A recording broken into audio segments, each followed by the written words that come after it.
بسم الله الرحمن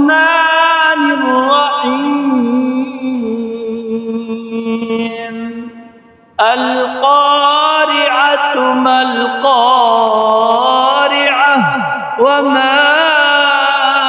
أدراك ما القارعة يوم يكون الناس كالفراش المبثوث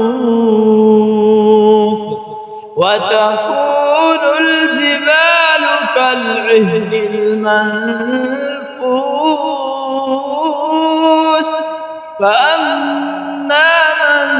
ثقلت موازينه فهو في عيشة راضية وأما من خفت موازينه فأمه هاوية وما أدراك ما هي نار حامية